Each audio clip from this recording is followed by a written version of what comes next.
So a case that has only two intake fans and they're located right here in the power supply shroud. Is that enough? I don't know. Let's check it out. So this is ANTEC C6 CURVE AIR, which comes with three pre-installed fans and I would say three-way tempered glass, because the front tempered glass is curved on both sides. Then you have the side tempered glass at the back, and you have the full tempered glass here. The steel panel at the back near the tempered glass, that is also on the side, is covering up the cables and all the unnecessary stuff that shouldn't be visible. But the opening on the power supply shroud is quite magnificent, because you're having this, I would say, just nice minimalistic design here on the side, on the front, and at the back it's fully perforated steel, as well as this part right here. So how do you open this case? First, you have to remove this top panel, then you have to remove the side panel, tempered glass, side steel panel, then you get the access for the side tempered glass, and then you remove two screws for this front panel, bottom part, where the power on button is and the ports are, and then, just then, two screws at the top and two screws at the bottom for the front tempered glass. I know it sounds a bit complicated, but actually it's really straightforward, because these side panels aren't locked with any screws, thumb screws or pegs or whatever. You just push them upwards. The side panels are also on pegs, so basically you have only 6 screws, and that's all there is to it. So 4 screws to hold the D tempered glass and 2 screws to hold the front panel where the power button is. But regarding the tempered glass, it's holding the top steel panel, which is kind of wobbly, and as you can see from a close-up, it really does bend quite a lot, because we're having a stud here holding this part, and on the other side you have huge amount of space that doesn't have any support. So basically the tempered glass is the support. So while placing the AAO, just don't flex it and everything will be okay. Just take that into consideration so you don't press on it or anything similar to that. I know some of you guys most likely won't appreciate this, but I just wanted to give you an idea about that, because this is crucial information. Then when we move forward, so two 120 here at the power supply shroud, they are reversed. They create the whole intake for the whole chassis, and as you notice here, we have loads of openings. So if you do your cable management properly and you leave enough space for the cables to be tucked away, and the two fans create an intake on the side, on the front and on the back side, it should be all right, right? So let's check out the further. At the back, this is a quite interesting thing. With the back connect that has, like, I would say 3 centimeters of clearance at the back, you do have 140 as an exhaust, and they aren't spinning currently, because in BIOS I placed I think 10 or 20, 15% for the RPMs if there is no load until I think 60 degrees on the CPU, and all 3 fans aren't spinning. So that's good, because it lowers down the noise coming from the chassis when you're not doing any heavy work on it. Now, when we're talking about visual aspect, these lines here on the front really look magnificent, and I'm really loving how they incorporated the power on button in those lines, just giving that slight gold dash on the front. Perfect. The curved tempered glass on the front, double curved glass on the front, is really also brilliant, and the visual aspect, when you take into consideration that you have this see-through tempered glass going from the front to the back, it's also cool. Not effective, just aesthetic reasons. So there's one more thing that is also crucial for this build. They place the power supply rotated. So the 2 fans that are blended in the power supply shroud, which can be removed because you have 2 screws here, 4 screws actually, to remove them eventually to change the fans or do whatever you want. The power supply is switched. So it's something like I shift from their past cases, which means that the power supply cable goes right here, and this is just a plug, so you can basically connect everything on the far right side. And actually the 24 pin is the only cable running on the side. Here at the right side you have these clips that can hold the cable for the PWM for the 140 and 2 EPS cables. So everything else is nicely organized. The front panel connections are also quite nicely organized, because we have a minimalistic design there as well. 2 USB 3.0, 1 USB Type-C and 3.5mm 4-pole jack for your microphone and for your headset.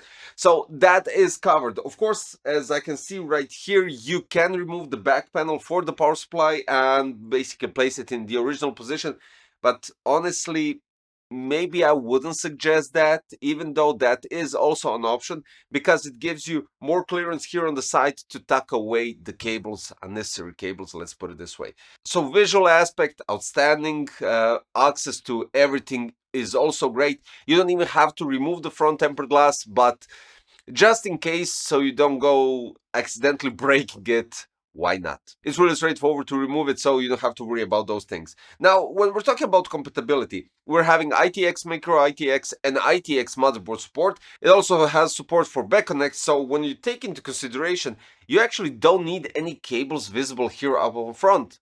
That's great. So I'm using here their Skeleton 360, cooling down the AMD Ryzen 9 1700 X3D. As you already seen in the past two videos, we have the PNY GeForce RTX 5080 Slim, and you're going to be shocked with thermals and benchmarks. But before we move forward, I do have to give you some additional specifications in terms of compatibility.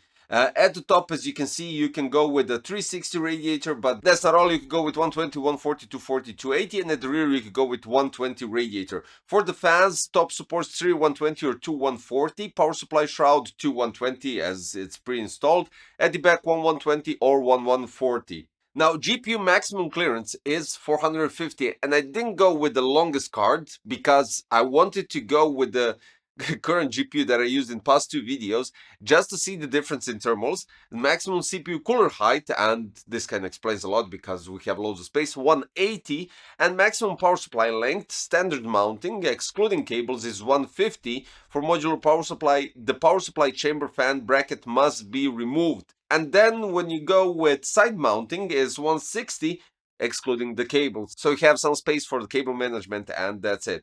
We have 7 expansion slots. For the storage, you can mount one 3.5-inch hard drive and beneath it one 2.5-inch SSD. We're having the full length of the bottom part of the power supply covered with dust filter. The top part is perforated, the side parts are perforated, so take that into consideration. And there are multiple connections in terms of rerouting the cable that goes to the power supply. So you have 4 options, which is quite alright. Different power supplies, different options. That's quite solid. There is also possibility for, I would say, vertical GPU mount, because these expansion slots don't have those steel brackets in between. So all of them can be removed. You can acquire their vertical GPU mount with a riser cable and just place it here, because that might be even a better solution than in this scenario, because, well, then you'll have 2 fans actually blowing directly towards the radiator or anything else. But in this scenario, this first fan is going directly towards the GPU, the second one is blowing upwards. And one thing that they stated, the clearance from the power supply shroud to the bottom part of the GPU, so the fans, can be minimum 55 millimeters. This is because of the airflow. If you go anything above that, so if you go with 45 or anything similar to that, the GPU will most likely choke the first fan, well, basically the one in the middle of the power supply shroud, and not give enough air towards the chassis. Now I think it's time to go with benchmarks, because, well, this will be quite interesting, and I didn't expect it. So ANTEC C6 CURVE AIR with Skeleton 360, cooling down the AMD Ryzen 9 1700 X3D, PNY GeForce RTX 5080 Slim. CPU in AIDA 64 Extreme Edition goes up to 82 degrees, while the clock speed is 4850. This is way above average. It goes into some 7th position with those two. And listen to this, the GPU goes up to 62. If you remember the past 2 reviews that I did with this GPU for certain cases, this GPU went from 64 to 65. So this is 2 degrees lower. And then we move forward with Cinebench R23, where we get 74.9 degrees thermals in 10 runs on average. This is top 1. I've never seen such low. I think the second position is 75 degrees, but regardless of that, when we move forward, we have clock speed at 4990, which is still above average, but it doesn't correlate with the thermals that we get in those 10 runs.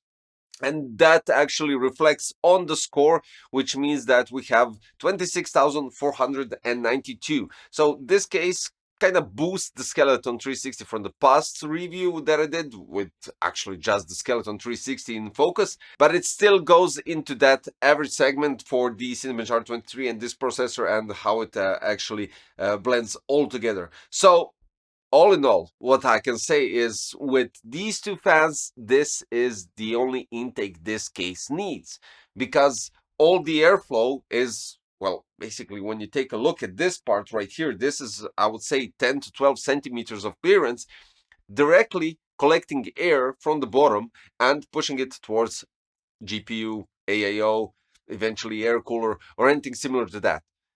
If you go with an air cooler, I would definitely suggest adding more as an intake from the top, potentially one fan and then two as an exhaust, giving you additional airflow. But in this scenario, I think that's solid and it doesn't overheat the components, which I'm quite surprised because I did expect a bit extreme thermals, but it didn't go in that direction, and quite nice minimalistic aesthetics. Performance is still solid and I can't argue with that. Basically, I'm shocked that two fans can actually manage and pull off such a cooling potential in terms of the intake.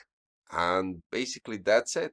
So if you're looking for a minimalistic case that has this type of visuals with three tempered glass panels, two intake fans, one exhaust at the back, 140, and the only thing that you need is a 360 radiator, I'm really actually loving this sentence, constantly using, and you only need a 360 radiator, because manufacturers are now pushing as much fans inside the case, except for the cooling for the processor, making your life a bit easier. So if you're on a budget and you don't want to go with extra fans inside the case, these type of cases are just the thing to go with. So visual aspect, performance is on average, I would say. And what else? Actually, you know what? One thing, the process of building inside this case is honestly quite pleasing. And the cable management at the back is also great. So in terms of that, even though at first those two fans were no go, I would say PC Crazy approved badge with one note. Do take care of the top part so it doesn't flex your entire case. Basically won't flex the entire case, it will flex on the top. So take that into consideration while building and going with this case. That's all. Guys, this was ANTEC C6 Curve Air paired up with the Skeleton 360. The links are in the description if you decide to check them out and eventually do something like this. That'll be all for today. If you're new to the channel, don't forget to subscribe, hit the like button, click the notification bell, and I'll catch you tomorrow in a new one. Well, it's going to be a packed May, and then we're having June, so stay tuned. Thanks. Bye bye.